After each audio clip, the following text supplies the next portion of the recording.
Hiya! It's still 80s month here on Otaku Evolution, and we're wrapping things up this year with a real doozy. You know, this year's 80s month could also double as Famous Director Month, as we've already covered movies by Osamu Dezaki and Mamoru Oshii.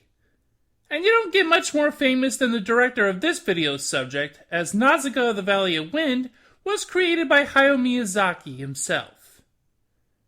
I've reviewed 4 Miyazaki-helmed titles here on Otaku Evolution: Spirited Away, Castle of Cagliostro, Princess Mononoke, and Porco Rosso, taking no care in presenting in production order.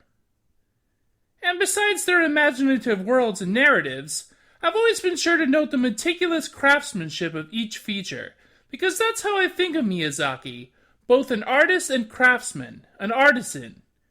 Not only does he dream up the stories of his movies writing the scripts, but he also often takes part in the hands-on part of the process, whether in storyboarding, character design, or even theme song lyrics. And his standards are so high that what he shapes in those working for him becomes nothing less than brilliant. By now, we all also know Miyazaki as that grumpy guy who'd rather clean up the local river and pick up trash than watch television and movies.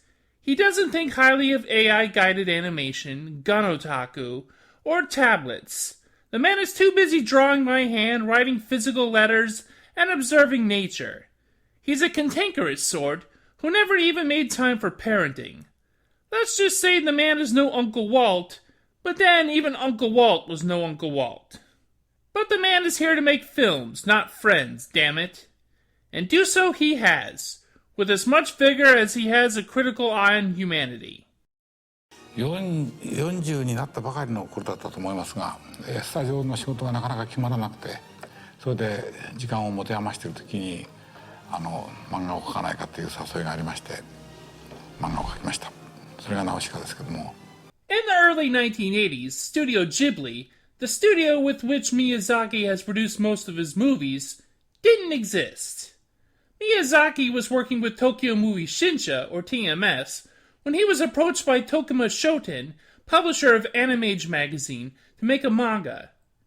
This manga, which ran from 1982 to 1994, was Nausicaä the Valley of Wind, which he made on the condition that it would not be turned into a film.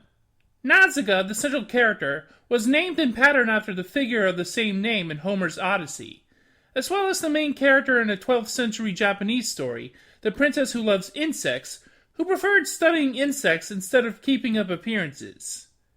The series incorporated Miyazaki's feelings on environmentalism and war. Miyazaki created the Nausicaä manga, hand-drawn in pencil without inking, to express something that could not be translated into animation, but ended up making it into animation after all. His condition for making the film, that he get to direct, was met. The movie was produced at Topcraft, a minor animation studio, while the manga was still being serialized, so Miyazaki had to refocus the narrative. Hideaki Anno was one of the animators and drew the God Warriors attack sequence. He got the job from answering an ad for animators in Animage, the same magazine that serialized the Nausicaä manga. Anno would go on to animate in Royal Space Force and create Nadia and Evangelion. Anno has become good friends with Miyazaki and considers him his mentor, though he describes him as a mean old guy. The setting of Nausicaä the Valley of Wind is a post-apocalyptic world, centuries after civilization was destroyed during the 7 Days of Fire.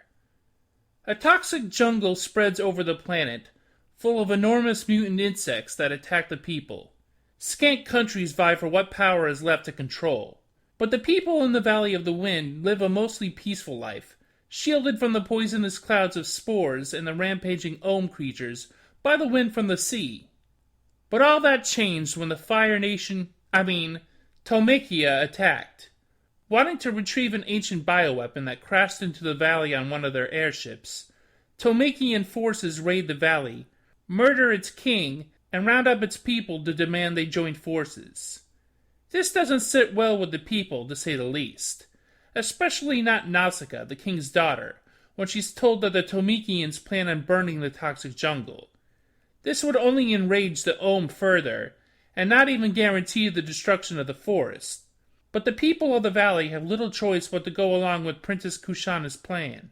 Things complicate when the people of the country of Pejite scheme to rid themselves in the valley of the Tolmekian forces by luring the Ohm into their countries to destroy the troops.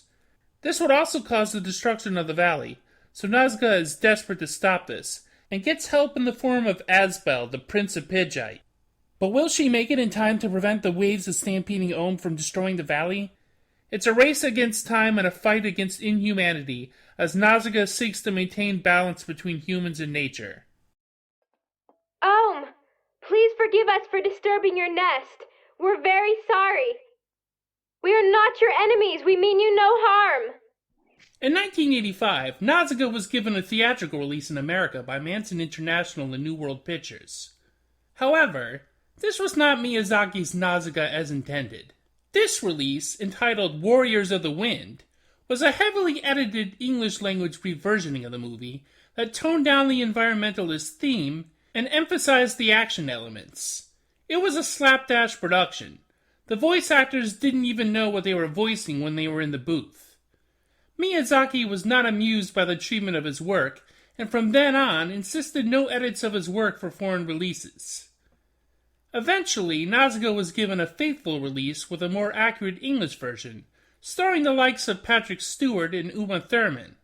A similar story is that upon discovering Harvey Weinstein planned on re-editing Princess Mononoke, Miyazaki was upset. Ghibli producer Toshio Suzuki then sent a katana to Weinstein with a note that said, "No cuts." When asked about the incident years later, Miyazaki merely remarked, "I defeated him." I can only imagine that no further attempts have been made to re-edit Miyazaki's films, especially with his popularity extending into the US now. The main themes of Nausicaä are, pretty obviously, the importance and fierceness of nature, and the malicious pointlessness of war and what it leaves in its wake. Nausicaä is a young woman who loves to explore, examine, and appreciate nature, even in the toxic jungle. She has an affinity, no, a special rapport, with the giant insects of the forest. Only Nausicaä is able to soothe the rage of a giant insect, using a mere charm and her calming voice. The entire Valley of the Wind understands the special nature of Nausicaä and celebrates it. They live in balance with nature, only burning the spores that spread into the valley, using parts of the Ohm for material, but never attacking them for that material. It's the antagonists, whether they be Princess Kushana, who plans on using an ancient weapon to burn the forest, or the people of Pejite, who are willing to manipulate the Ohm to do their dirty work, who practically flaunt their disregard and disrespect for the balance of nature. But even much of the people of the valley have a misunderstanding of the toxic jungle, which Nausicaä has, in secret, worked to uncover. That is the true nature of the forest, that it's ultimately the polluted soil that's corrupted, but the plants, if treated in good soil, aren't deadly to humans any longer. Miyazaki said this about the character of Nausicaä. She's a strange girl. She seems to regard the lives of insects and humans in the same way. No, you can't go in this lake with wounds like that! This water is bad! It's filled with acid!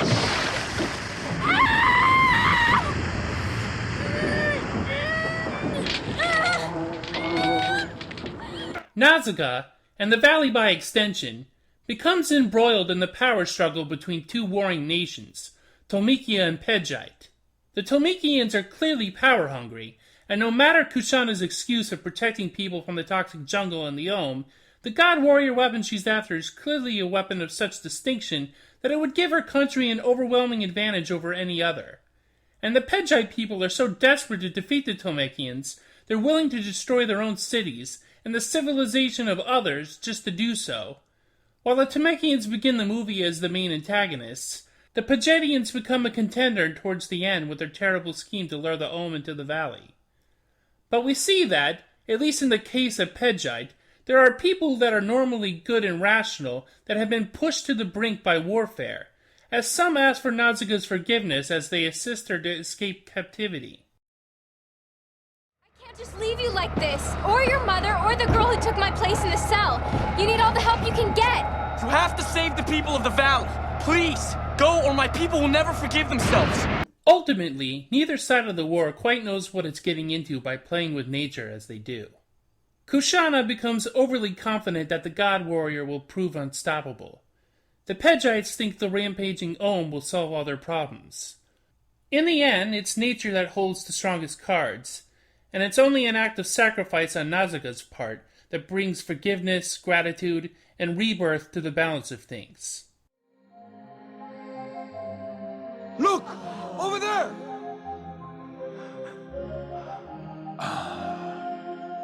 What is this? What are these lights?